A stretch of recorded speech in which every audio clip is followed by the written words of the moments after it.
Actually, the question was that there are some parameters or the rules and regulations set in the closure settlement, all that basis. But customers sometimes they ask for something out of the box. So you can provide some solution in that case. Yeah. But if that like you can talk to the zonal branch manager and all that, communicating your suggestion for the customer. But if it doesn't happen, so the customer will altogether come at you, right? So how do you tackle that? Because you actually told him about that solution. Told them about solution, but it's not something which I'm personally telling, right? So if I'm telling a solution to a customer, I will have to talk to a lot of other people within the company. There are different teams which work together. Nothing is my own personal solution. I work with my team and then we agree on some solution which is doable, which is within the legal framework. Only then it should be communicated to the client. Okay, so it is never a one single person job. Okay, so things have to be done in a in certain way. Uh, there are certain protocols that have to be followed when you're wherever you are working. There are certain protocols. There are certain way of working that has to be followed, and if that's followed, then I think communicating it to the customer and handling their feedback is not that difficult a task. Thank you. Yeah. Yeah. How did I find interest in finance?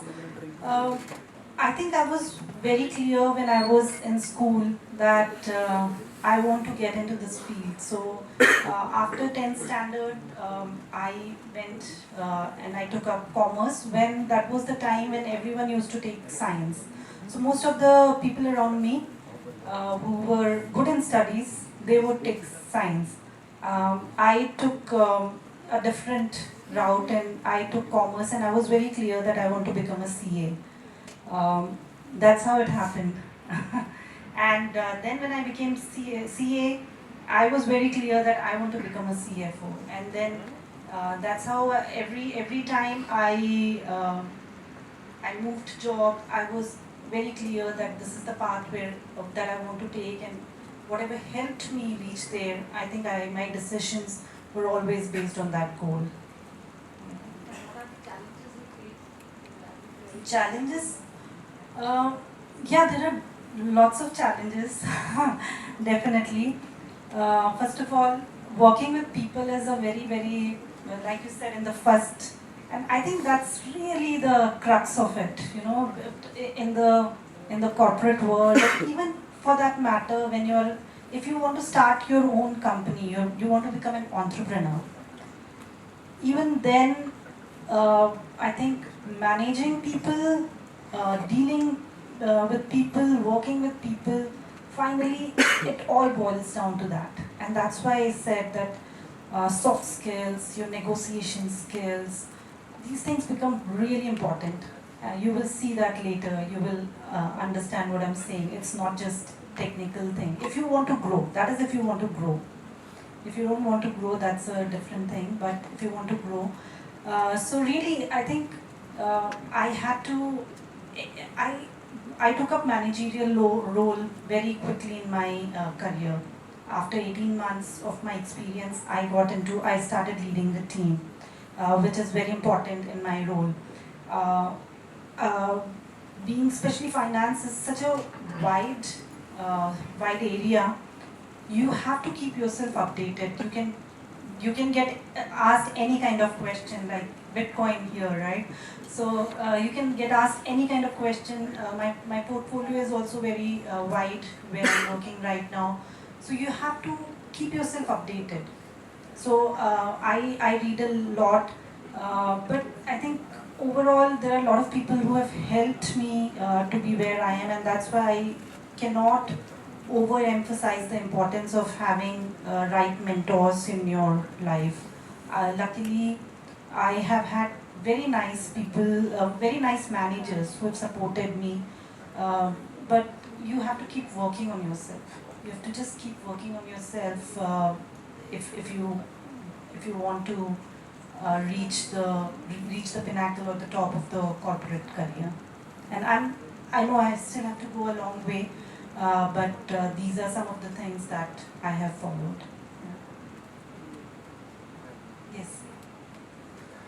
Ma'am, getting into investment banking is always a dream for any finance professionals.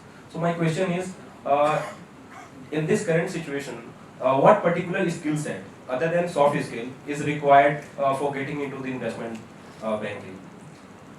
Yeah, so you have to be, in terms of technical skills, like I said in the beginning, these are very important other than communication skills or soft skills that we are talking about. So you have to be, so initially when you will get interviewed, it would be on your technical skills. So generally the rounds of interviews, if you know how it works, first and second round would generally be technical skills. So you have to be really good at your financial management skills, your again when you get into investment banking, what exactly are you going to do in that field, really about your financial skills, managing or about stock market, how updated you are as you grow up, grow in the ladder, grow up in the ladder. Uh, those things would be important. Really, financial skills, and again break it down into whatever specific domain that you want to get into. When you go for interviews, I think there are a lot of other things that will become important, and I think you have those interview preparations for the students, right? Knowing about the company that you're interviewing with, what kind of clients they have, what kind of portfolio they manage. Those things you will have to be really prepared, and you have to stay updated to get into this domain. Again, a very wide domain, but these are some of the technical skills that you'll have to be prepared with. Thank you, ma'am. Yes. What are the key pointers or the practices of our growth? Of growth. Growth in which sense? In corporate world or in your professional work? Yes, in the professional work, or we can say, I would like to ask in the finance domain, because basically I want to go in finance soon. Okay, okay. See, finance, like I said, it's so in any finance department, there are various kinds of, again, sub teams or sub departments. So you get started with something. What will become important as you, if you want to grow, is you try to get the knowledge within your company, in the different teams. You try to get that knowledge first of all. So the horizontal knowledge is very important before you go for a vertical knowledge. In our team, for example, there are this payments team, there is financial controlling team, there is budgeting team, there's financial reporting team. So if you want to grow, you should put in that effort once you get into certain role. Once you get into certain role, after that try to get overall knowledge also. And then a lot of things will depend on the kind of projects that you get involved and how you deliver. Those things become very important once you get into corporate world. So a lot of times it's also about how you're delivering. Right there, what kind of opportunities you are ready to take and how you're performing there, that would become very important in corporate world. So after a point, people will not ask you about your education qualification. Once you get into, so that's very important, and that's important to get into your maybe first job or second job. And there are certain positions which will always ask for certain education qualification. But when you're on the job, when you start working, what companies want is result, how you're performing there, how much you're ready to take on new things, new challenges within the company, new projects. That will become very important. So I have a team, I have my own team, and when I work with them, when I am giving them new projects, I'm giving new projects to anyone, I'm asking someone to lead some project, I don't ask how qualified you are. They're already, I know they're well qualified and that's why they are here. But after that, what will become important is how you are performing on the job. how your rapport is with the team, how you're uh, able to work with the people, because always there are a lot of people working on the projects, right? How you're able to get work out of other people also, how you're able to get it done. Those things become very important later in corporate career. I hope I answered your question. Yes. Ma'am, what do you think of NFT, non-fungible, non-fungible token? That's a new thing, right? I don't know much about it. I know that it's becoming a new thing. I heard about it. I haven't really gone much deep into that. So I don't really have any opinion on that. I haven't used it yet. Um, I don't know how, but I didn't have to use it ever, honestly speaking. So, but I know that it's becoming a big thing. So maybe in the future it will have a lot more utility.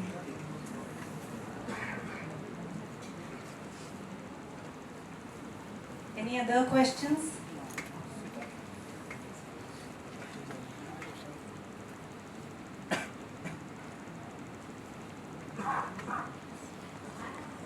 Yes, yes. Yes. So how many, when you talk about your own organization, especially in the finance background, so how many girls or young ladies do you find signing up for that? Yeah. Especially in this field, In finance. In finance.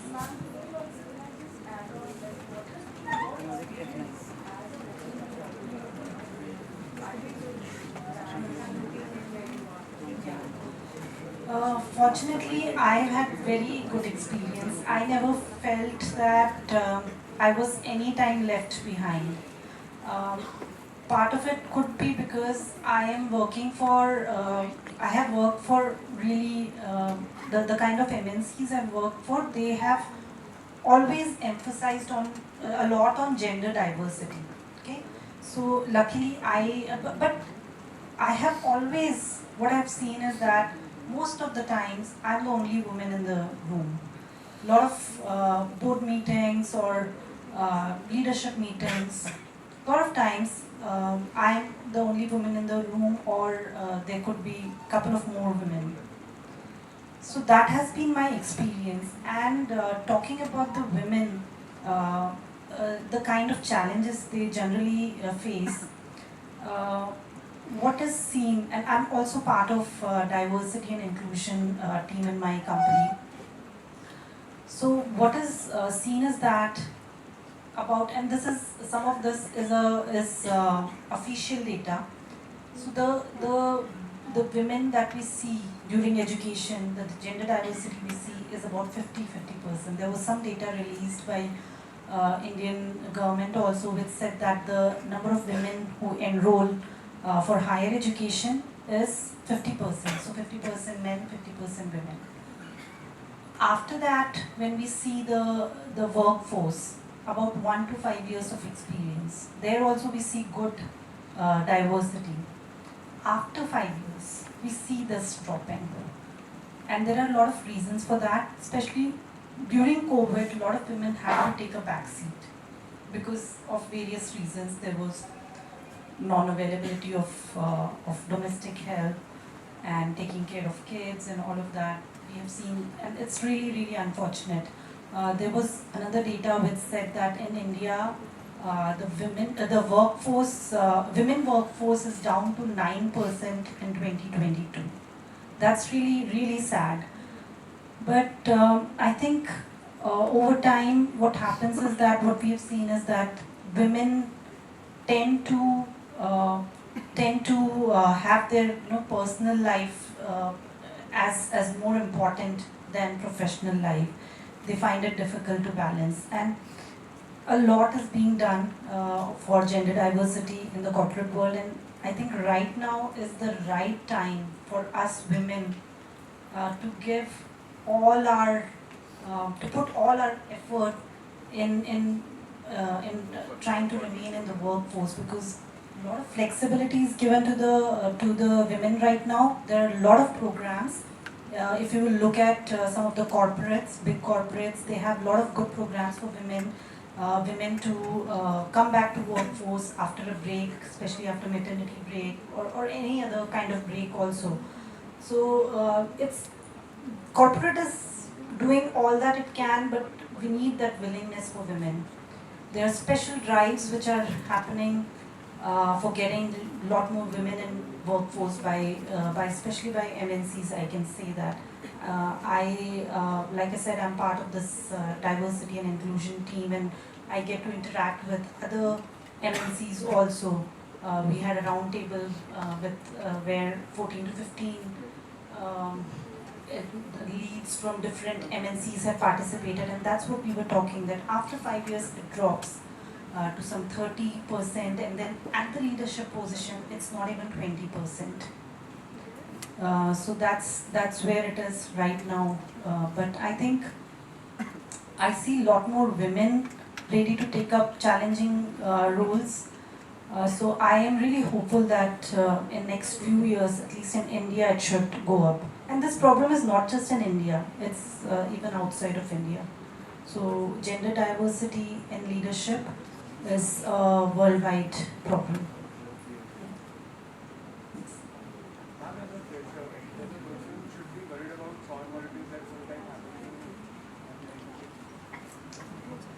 As a fresher, whether you should be worried about politics that happens, corporate politics.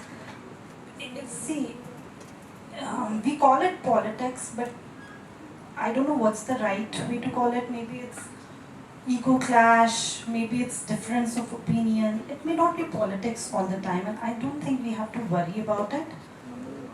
You have to be very confident about your skills, what you are bringing to the table, being able to speak up with confidence, honestly, and just think of what value you are able to add to the organization. Worry about those things.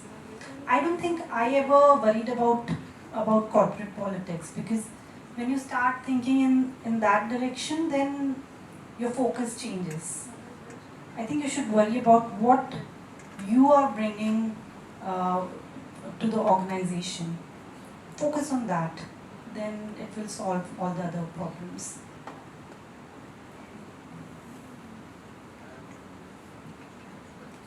Yes.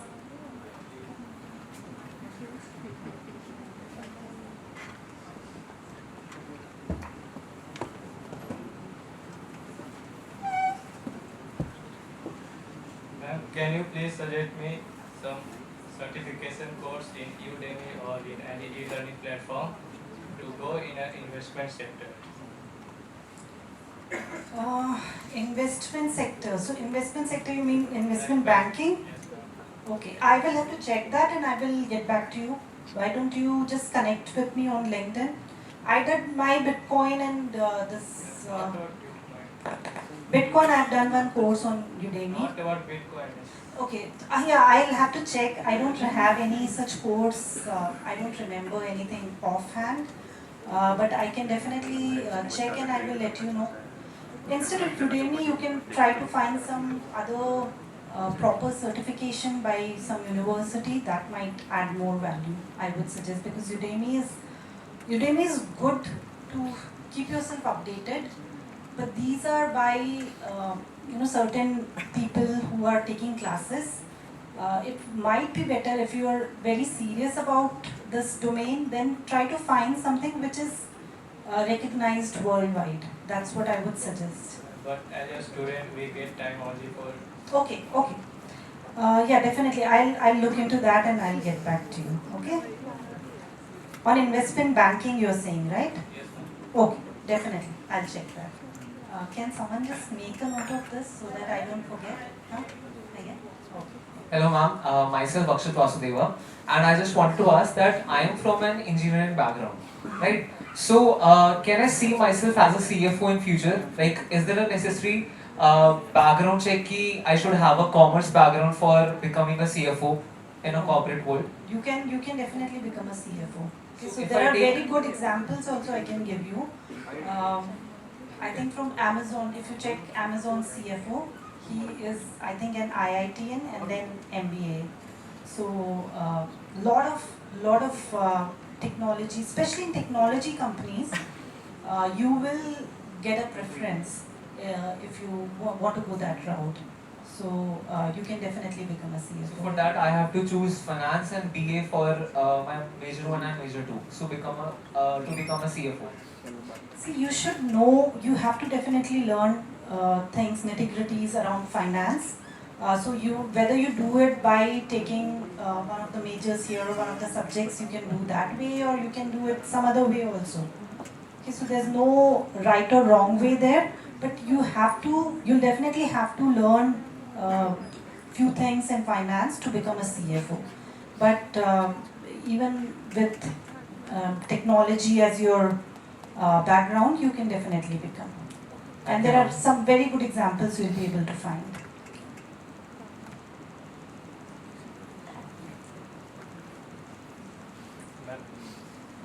Yes. Ma'am, what are the adjectives that helps you from a CA aspirant to a CFO? Like, what are the adjectives you have that helps you from a CA aspirant to Objectives. No, adjectives. Like, Adjectives. yeah. What adjectives I have Like, from? are you consistent? Okay, And okay. are you sincere and what? Okay, so I think there are few things that I have followed which I can share with you that has helped me from going from CA aspirant to CFO.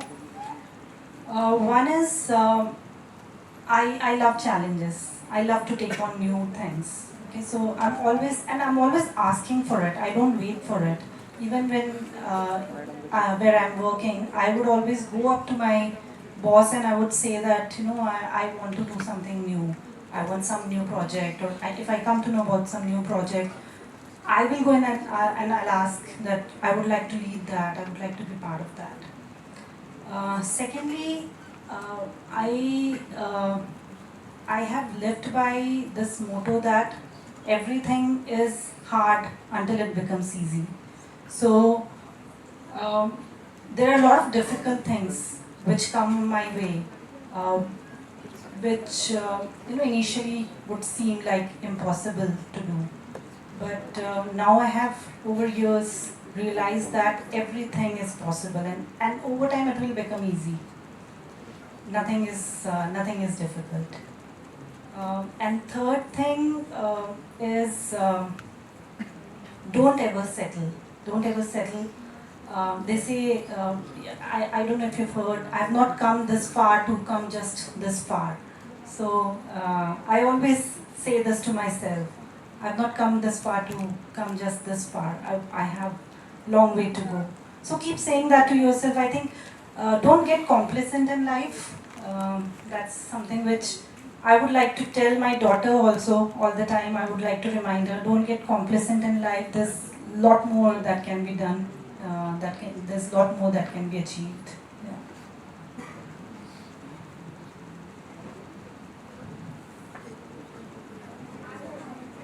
Yes, yes. Hiring, overall, probably what kind of a change you see, post-COVID? Post-COVID, in terms of hiring, first of all, so if I talk about fintech, we are a fintech. There has been this great resignation, if you've heard of that. There has been a huge talent war. So technology, in fact, in every area. So if you talk about finance, also Big Four is facing this problem that the attrition has gone up a lot. So hiring has definitely it has increased. The digital projects that companies have, companies like TCS and Infosys, the digitization, the stress on digitization has increased a lot. So that technology thing completely has, actually there's a lot more demand in technology. Due to digitization, companies have also changed the way they work, right? So a lot more focus, a lot more flexibility in terms of work from home. So hiring has also changed that way. that we don't have to get people only from Delhi NCR, but it could be from other parts of the country also, and they can work from there. These are some of the trends that we are seeing in hiring. I think main is that there's huge demand for talent, which we are not able to find right now. Yeah.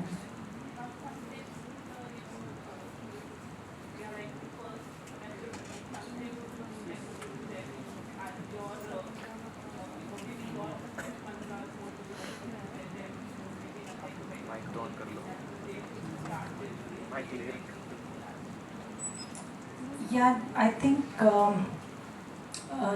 I heard that most of you would start your internship. What is important is to get a feel of how the corporate life is. So internship, I think, would be really good starting point. Secondly, maybe when you start, some of you will find exactly the kind of work that you wanted, but maybe some of you will not find exactly the kind of work that you wanted. But don't get disappointed. Take it from there. Take it from there, and then find your way to where you want to reach. Because it might not click in the first time. For some, I'm sure it will definitely click. But don't be scared, don't be worried. Like I said in the beginning, uh, you'll have to just take one step after the other. That's very important, because I've seen that a lot of people get worried that they are not in the right place in the beginning, but you have a long way to go. You can change directions in between. You can, like I said, you can take risks and then change the direction of your career. So get started with whatever best that comes your way, and be open to learn new things. And I would really like to tell women here, especially the girls here, please take your professional life very seriously. Don't take it as a part-time thing that I will do for a few years and then get married and have a family. So having a family is also very important, no doubt, but I'm sure we are all capable of managing both the things. So please don't take it, and that's the problem I see when it comes to women in workforce. They think that they are here only part-time for a few years and then they will be out of it. No, I think it's very important, especially in today's world. It's very important for running a good family that both husband and wife are financially they are doing well. So take it very seriously. And for all of you, be willing to learn, and I'm sure you'll find your way to great success. Thank you.